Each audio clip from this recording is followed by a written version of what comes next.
Hi everyone, welcome to AI Crack channel. This is Akash Gingwar and today we'll be studying Continuity Lecture 1 and we'll be talking about basics of continuity and solving few examples. Okay, so let's begin our lecture with the basics of continuity at a point, basically definition of continuity at a point. Right? So we'll start with the same example that we took back in limits, that was fx equals to x square by x. And if you remember that this was divided into two parts, that was x and not defined. This was the case when x equals to 0 and this was the case when x not equals to 0. So when x equals to 0, basically x is in the denominator, that's why function is not defined when x equals to 0. Now if you want to plot this graph, it looked like this one. We had an open circle over here and this was y equals to x, right? This is x-axis, this is y-axis. Now if you remember, we saw that left hand limit was equals to right hand limit equals to 0. Basically, if you're approaching from right hand side and if you're approaching from left hand side, then in that case, we got the limit as 0. But the function was not defined at x equals to 0. Limits were existing, but function was not defined. So if you want to define a continuity at a point, then we say a function must be defined at that point, and that should be equals to the value of limits at that particular point. So that basically means LHL equals to RHL equals to f of 0 in this case. Let's say if the point is A, in that case, that would be f of A. Basically, we are considering x approaches A. Okay. So this is the basic condition for function being continuous. Right? And let's say if you want to define the continuity at a point in a crude manner, in a very intuitive manner, then how do we do that?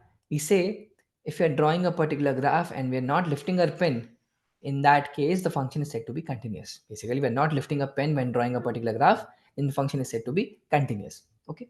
Let's see certain examples of different types of continuous functions and discontinuous functions. Let's say we have modulus of x.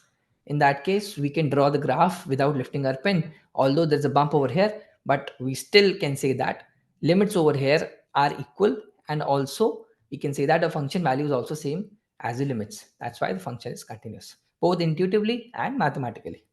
Let's say we take one more graph. Let's consider same graph over here with a slight change over here. We have open circle over here and the function value is defined over here. Let's say this is 5.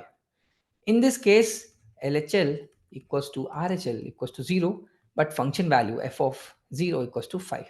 So the function is not continuous. Let's make one more condition over here, or let's take entirely different graph. Let's say the graph looks like this one. Now in this case, even LHL is not equals to RHL because both are not defined. Both are actually infinity. We say that they are not defined, does not exist. So even limits are not defined. So we don't even talk about the definition of function over here, which is ultimately not defined. But with this condition only, we can say that the function is not continuous over here. There can be multiple conditions. Some graphs like this one. Function is defined till here, open circle over here, and we have graph like this one. So over here, limits are not equal. LHL is not equals to RHL. So in such cases also, we can say that the function is not continuous. If you want to talk about certain examples, we can say we have GIF function, we have fractional part function. These are the basic examples of functions not being continuous. Okay. Now let us talk about continuity in the domain, and this is purely for the exam purpose. Some people get a lot of confusion in the languages used in such kind of questions. So let's discuss that in detail, and we'll start with the same example, fx equals to x square by x. Now, if you talk about domain of this function, that would be r minus 0, right? Because function is not defined at x equals to 0, as this is in the denominator. That's why domain comes out to be r minus 0. Now, there can be two cases. They'll ask, discuss the continuity of the function in R. Okay, this is the keyword over here. Discuss the continuity of the function in R. And the second case would be discuss the continuity. That's it. They'll not mention R anywhere in the question or in the language. Okay, so first part was discuss the continuity of the function in R. In that case, we have to consider this point as a discontinuity point because over there function is not defined. So that's why when function is not defined, although limits might be existing, but function is not defined, that's why discontinuous. Okay, this was because we were talking about R, all points. But when we're talking about just discuss the continuity of the function, we will just consider the domain part. So the function is always continuous in its domain. Such functions, not all functions, most of the functions are continuous in their domains. Okay, and we'll always be talking about this.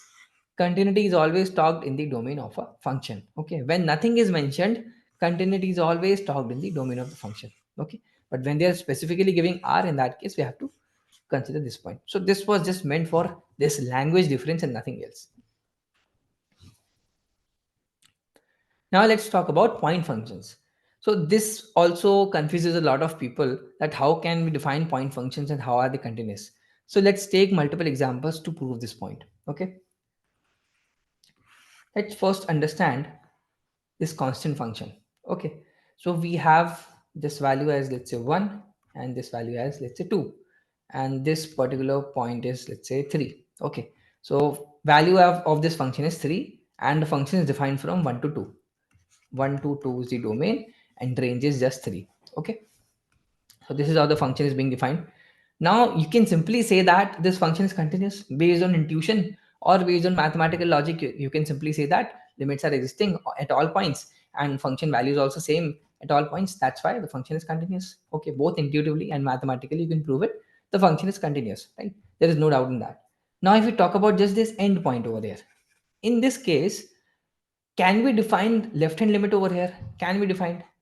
We cannot define, right? Because the function is not defined over there. How can you define left hand limit over there? We cannot even define left hand limit for this kind of functions. But we still say that the function is continuous, right? Because right hand limit is existing and function value is existing. So when we say LHL equals to RHL equals to f of a, when we say that, this means that these two limits, left hand limits and right hand limits, are in the domain. We are considering these only in case of they are existing in domain. Okay, we're not considering them when they are not in domain. So in this case, left hand limit is not in domain, right? Because the function is defined from 1 to 2 only. There is nothing beyond 1 on the left hand side. So that's why in this case, left hand limit won't be defined. So in such cases, we can simply define RHL and f of a, and if they both are equal, then we can say function is continuous. Now let's talk about point function. Now in case of point function, it is defined just at a point. Let's say this is x equals to 1 and this value is, let's say, y equals to 2. So this function has just one value at one point. It's not defined at x equals to 2. It's not defined. It's not defined. Not defined at x equals to 0. It's not defined. Okay, so it's just defined at x equals to 1. So is there any point of discussing LHL and RHL? There is no point in discussing LHL and RHL. If the function is defined at a point, we can simply say that the function is continuous. That was the mathematical logic behind that. Now, if we talk about intuitively, there are two ways to understand this. What we are doing, we are reducing, we are shrinking this constant function to a particular point. That's why this function is also continuous, because it's a part of a constant function. It's a special part of constant function. Constant function is defined for a particular range, but what we're doing, we are shrinking that range to a singular point, and that is what is a constant point function is. Okay, so that's why it has to be continuous. That was one intuitive logic.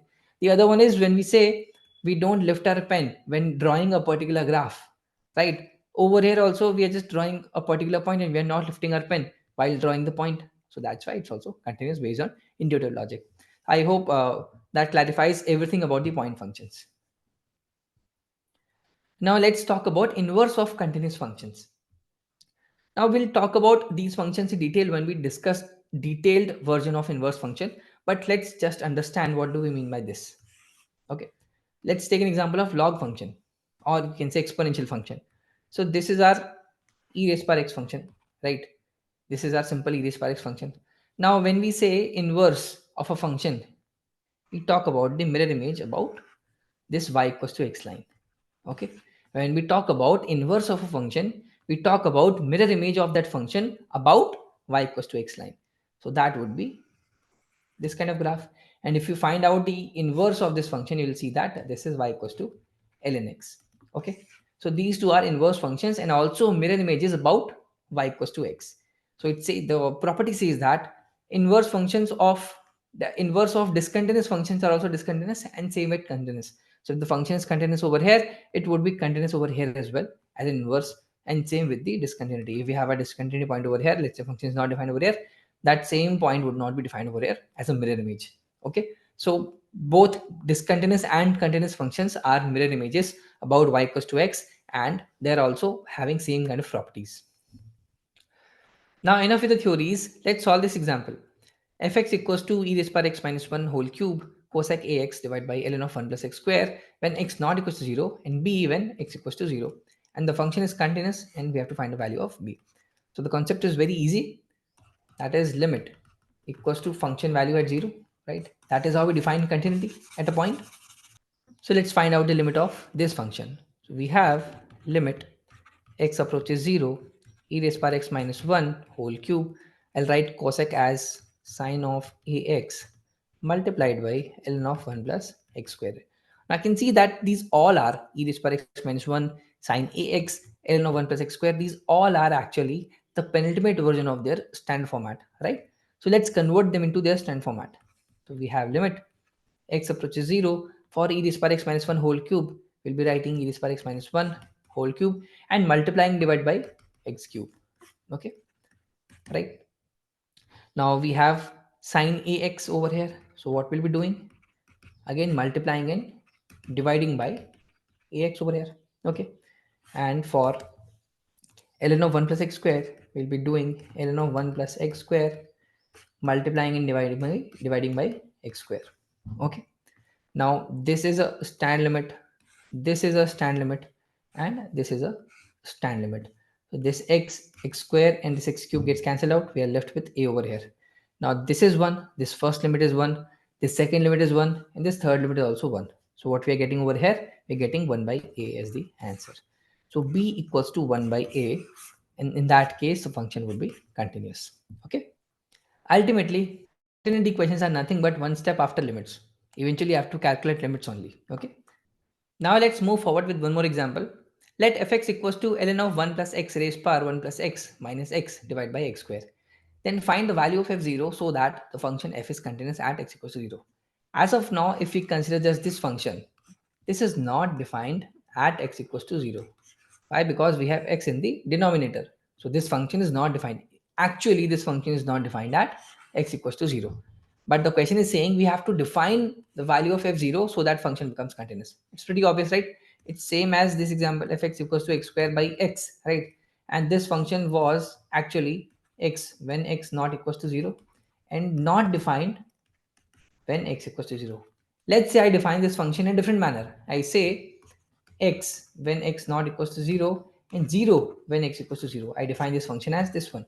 Okay, what I've done is I have changed the definition of this function to this one, of this function to this one, and now it becomes continuous because we have defined at 0. Earlier it was not defined because of this, but now we have defined at 0, so that's why the function becomes continuous. Okay, so we have to do the same over here, and to make it continuous the value should match with the limits, right? So ultimately we have to find out the limits of this function. Okay, as simple as that. Now we have function as limit x approaches 0. We have limit as, sorry, not function. Limit x approaches 0 ln of 1 plus x raised power 1 plus x minus x divided by x square. Okay, so using the property of log, what we can do, we can write this as 1 plus x times ln of 1 plus x minus x divided by x square. Okay, so let's use the expansion series to find out the limit of this function. So we have limit x approaches 0, 1 plus x times x minus x square by 2 plus x cube by 3 till the end minus x whole divided by x square, right? Let's expand this.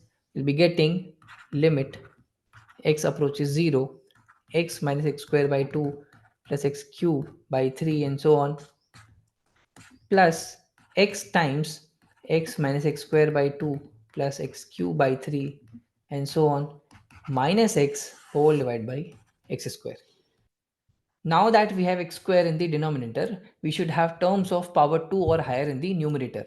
So we can see that x is getting cancelled out, this one and this one, right? We have x square by 2 over here, minus x square by 2 basically, and x dot x, that is x square over here. All the other terms are actually higher degree terms. So we are getting limit x approaches 0 minus x square by 2 plus x square plus terms of higher degree whole divided by x square. Now even if I divide by x square, we'll be getting terms of x over here, and since x is approaching 0, so those terms will be neglected, right? So eventually you will be getting limit as half. So f of 0 equals to half, right? So we can say that if f of 0 would take the value as half, this function would become continuous. Now let's talk about continuity in open and closed intervals. So we have open intervals like this one and closed intervals like this one. So we have 1 to 5 over here and 1 to 5 over here. These are open, these are closed. Okay. Now when discussing continuity in this open interval, we are not going to consider these endpoints. Why? Because these are not in the domain, right? So there is no point in discussing continuity at these points. So this is like this. This is 1 and this is 5. Open circles over here. Now for all the inside points, all the points between 1 and 5, we are going to calculate LHL and RHL both. Okay, we are always going to calculate LHL and RHL both, right? Because for any point, no matter how extreme we go, we can also find one more point over here. For this point also we can find one more point over here because this is open circle. No matter if we find out a point 1.000001, we can still find out a point on the left hand side of this point, that would be 1.00000001, right? So no matter what kind of point we are taking between these 2 points, we are always going to find LHL and RHL. Okay. Now in this case, when we are considering these endpoints, okay, this is the closed or filled circle over here. When we are considering this endpoint, there is nothing beyond this one because function is non-defined over here on the left hand side, and for this point there is nothing beyond here. There is no function defined on the right hand side, right? So when we are calculating limits for these endpoints, for this particular case we are not going to consider LHL. For this particular case we are not going to consider RHL because function is not even defined over there, right? So as we discussed earlier, in the case of point function, we are not going to consider limits on this side and on this side. For all the points in between, we are going to consider LHL and RHL both. But for the end points, we have to take one-sided limit. Okay. And now that would lead to the discussion of left and right continuous, right? What do we mean by that? Let's say we have a function like this one. So these are the endpoints, and the function is defined like this one. Endpoints. This is, let's say, 105. Okay. Now, at this particular point, LHL is not defined, right? Only right hand limit is defined. So that's why this is called as right continuous. And for this point, RHL is not defined. Okay. Over here, LHL is not defined. Over here, RHL is not defined. So that's why this function is called as left continuous. Okay. So based on the previous concepts, we can define left and right continuous. At all the other points, the function is a normal continuous function. But at the end points over here, this is right continuous, and over here this is left continuous. Okay. So this lecture was till here only, and in the next lecture we'll be talking about different types of discontinuities. So let's meet in the next lecture. Thanks for watching.